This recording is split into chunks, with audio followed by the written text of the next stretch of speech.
Assalamualaikum warahmatullahi wabarakatuh. Waalaikumsalam warahmatullahi wabarakatuh. Bagaimana kabarnya anak-anakku sekalian? Sehat semua? Sudah siap untuk menerima pembelajaran hari ini? Nah, sebelum itu saya ingin mengetahui apakah hadir semua? Hadir semua? Semua.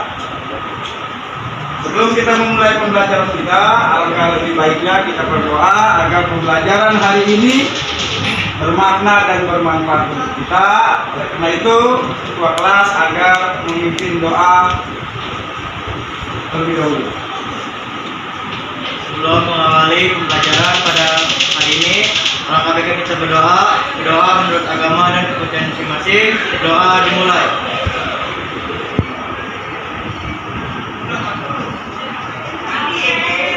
Doa selesai, memberi salam. Assalamualaikum warahmatullahi wabarakatuh. Waalaikumsalam warahmatullahi wabarakatuh. Baik, selanjutnya untuk menanamkan jiwa nasionalisme kita akan menyanyikan salah satu lagu wajib nasional, yaitu Garuda Pancasila. Oleh karena itu, seluruh siswa dipersilakan berdiri. Hitungan ketiga dimulai. 1, 2, 3. Garuda Pancasila, aku rela mendukungmu. Oke, silakan untuk duduk kembali. Baik, anak-anakku sekalian, sebelum kita memulai pembelajaran kita pada hari ini, saya akan menyampaikan tujuan pembelajaran pada hari ini. Tujuan pembelajaran pertama adalah menganalisis pandangan para pendiri negara mengenai rumusan Pancasila sebagai dasar negara. Yang kedua, menguraikan kedudukan dan fungsi Pancasila bagi bangsa dan negara Indonesia. Yang ketiga, menjelaskan nilai-nilai Pancasila dalam kehidupan sehari-hari. Yang keempat, memberikan contoh penggunaan produk dalam negeri.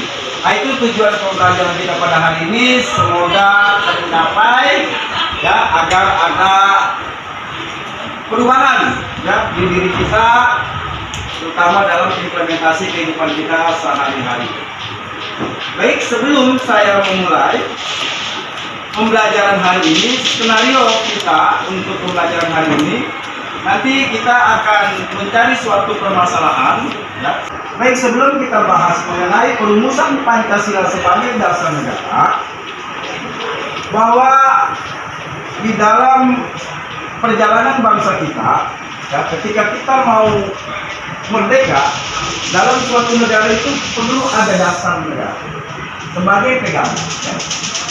Dalam kehidupan seorang manusia itu harus ada pegangan agar hidupnya itu bisa terarah, apalagi dalam suatu bangsa.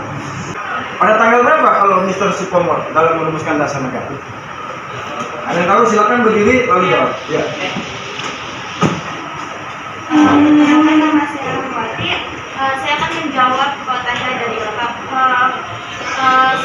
Supomo mendirikan menyusun perumusan PPK itu pada tanggal 31 Mei tahun 1945. Tanggal 31 Mei. ya, betul, tanggal 31 Mei 1945 itu Supomo dalam menyampaikan gagasan tentang dasar negara. Oke, silakan beri tepuk tangan.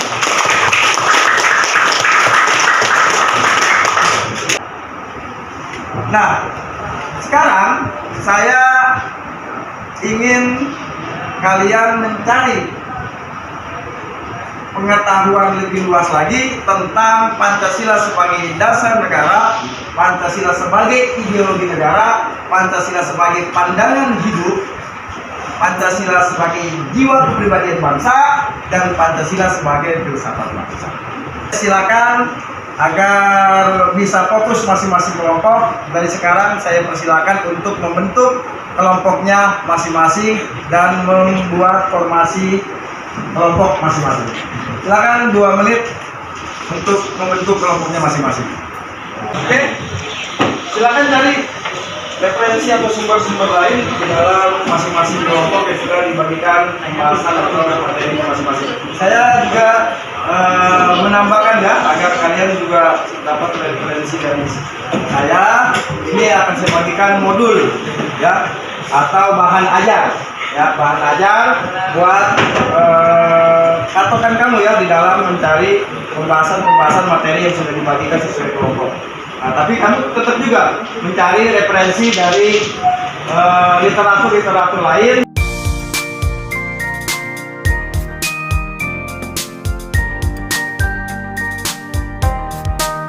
Sudah selesai semua masing-masing kelompok? Sudah ya? Nah, oke, nanti yang maju yang saya sebutkan ya sesuai dengan materi masing-masing yang sudah saya berikan masing-masing. Oke, yang maju pertama yaitu Pancasila sebagai dasar negara. Kelompok yang mendapatkan materi Pancasila sebagai dasar negara silakan maju dan mempresentasikan. Assalamualaikum warahmatullahi wabarakatuh. Waalaikumsalam warahmatullahi wabarakatuh. Kami dari kelompok 3 akan mempresentasikan tentang Pancasila sebagai dasar negara. Mungkin sekian presentasi dapat kami sampaikan. Kurang lebih mohon maaf jika ada yang ingin ditanyakan, dipersilakan. Oke, siapa kamu? Oke. Perkenalkan, nama aku Jonathan Bima Kudanjaya. Ya, Saya ingin bertanya kepada kelompok kalian, perubahan apa sih yang terlihat oleh kita semua bagi Indonesia? Perubahan apa saja yang didapatkan oleh Indonesia jika Indonesia menggunakan Pancasila sebagai dasar negara? Oke, baik. Mungkin saya akan langsung mencoba menjawab pertanyaan dari Jonathan. Perubahan seperti apa sih apabila negara ini tepat selalu mengikuti dari Pancasila ini kan maksudnya. Mungkin apabila setiap warga negara kita ini mengikuti secara langsung atau benar-benar hikmat atau mengikuti dasar negara kita yaitu Pancasila, mungkin negara kita akan sangat tentram, damai tentunya, terus tidak adanya yang namanya perbedaan atau membeda-bedakan ras atau suku gitu, karena udah jelas di sila ketiga yaitu tentang persatuan Indonesia. Nah, misalkan kita ambil saja dari sila pertama atau sila ketiga deh, kita ambil misalkan seluruh warga Indonesia mengikuti atau berpedoman tentang persatuan negara Indonesia. Nah, itu tuh pasti kita tidak adanya perang antar saudara, yaitu perang antar negara di dalam negara itu. Misalkan dari suku satu dengan suku lain. Nah, itu maksudnya kayak gitu. Itu nggak bakal terjadi apabila negara kita itu rakyatnya berpedoman pada sila itu. Oke, cukup. Terima kasih, Kak. Oke, sekian presentasi dari kami. Jawabannya juga, pertanyaan juga sudah kami jawab. Kurang lebihnya mohon maaf. Kami undur diri. Wassalamualaikum warahmatullahi wabarakatuh. Waalaikumsalam. Sebelum kita mengerjakan evaluasi, ya, sebaiknya kita relax sedikit, kita streaming dulu. Setuju? Menjadikan balon pada 5? Iya. Ya, silakan berdiri dan kita bernyanyi bersama-sama untuk mengerjakan dan menghilangkan hati kita agar kita tetap fokus. Ya, sekarang berdiri, saya hitung sampai 3 kita mulai. 1, 2, 3.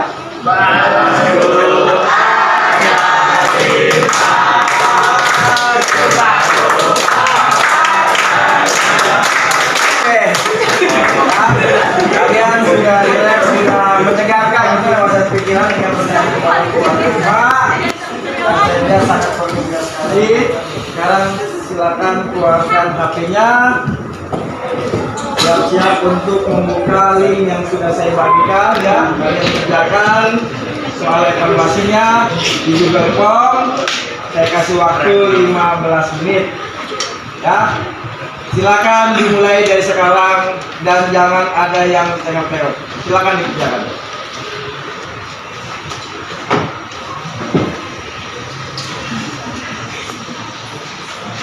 Oke, waktunya sudah habis. Apa sudah selesai semua? Nah, sebelum kita menutup pembelajaran pada hari ini, saya meminta kepada siswa agar menyimpulkan pembelajaran pada hari ini.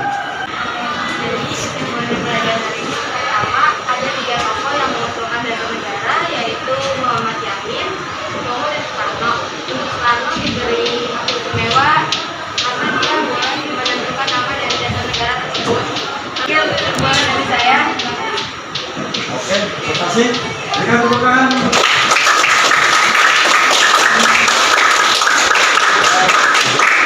Ya baik, kalian sudah menyimpulkan baik perwakilan dari yang laki-laki maupun dari perempuan. Ya, saya ingin memberikan penguatan serta kesimpulan pembelajaran kita pada hari ini.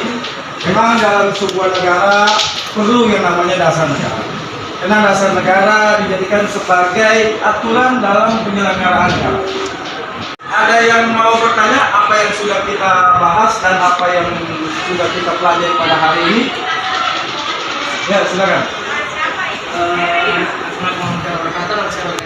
Jadi gini Pak, saya mau nanya, kan ideologi itu kan normalnya ada cuma satu kan. Nah, apakah negara yang berideologi banyak itu artinya ideologi itu terlalu rapuh dan gampang digantikan? Oke, ya. Saya ambil contoh misalnya negara Uni Soviet. Ketika negara Uni Soviet itu hancur bukan karena perang dunia. Negara Uni Soviet itu hancur dan terpisah-pisah negaranya karena banyak paham ideologi. Jadi sebuah negara kalau pemahaman ideologinya berbeda-beda, itu bisa hancur. Karena nanti tujuan itu nggak bisa nyatu secara bersama. Itu. Saya ambil contoh kasus yang memang terjadi dalam catatan sejarah, yaitu Uni Soviet. Hancur negaranya berkeping-keping karena banyak pemahaman ideologinya. Salah satunya adalah negara Ukraina. Itu pecahan daripada Uni Soviet. Ya, paham? Oke. Kamu saya berikan nilai poin 80. Ada lagi mau tanyakan?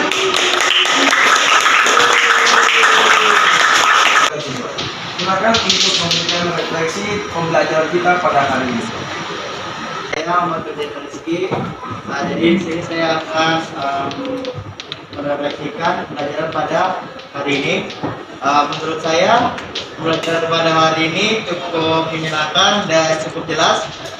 Dan selain itu pelajarannya nggak terlalu monoton karena kita saling sharing satu sama lain. Karena ada kegiatan bagi informasi yaitu antar kelompok, jadi kelompok 1 sampai kelompok 6. Setelah kita mencari informasi bersama-sama, kita maju dan menjawab pertanyaan-pertanyaan itu agar paham.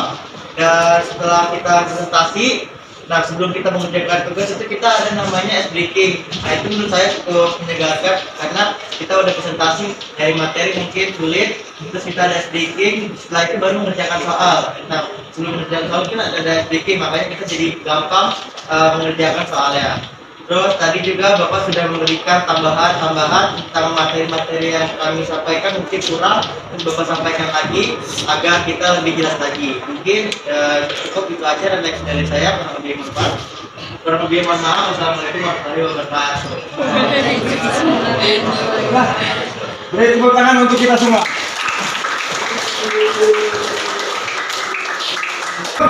Kalian punya tugas yaitu mengerjakan di LKPD ya, dilanjut di situ pilihan gandanya 5 dan esainya 5 ya. Minggu depan dikumpul dan setelah itu masih 3 kelompok yang harus maju. Oke, paham? Minggu depan harus selesai. Paham semuanya? Oke, baik anak-anak sekalian, sebelum kita mengakhiri atau menutup pembelajaran kita hari ini, alangkah baiknya pembelajaran hari ini kita tutup dengan doa dengan iringan dan harapan.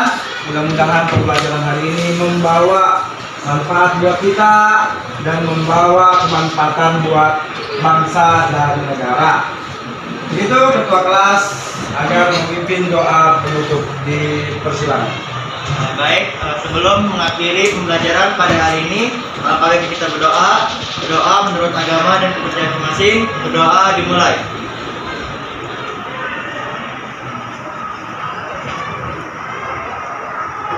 Doa selesai, memberi salam. Assalamualaikum warahmatullahi wabarakatuh.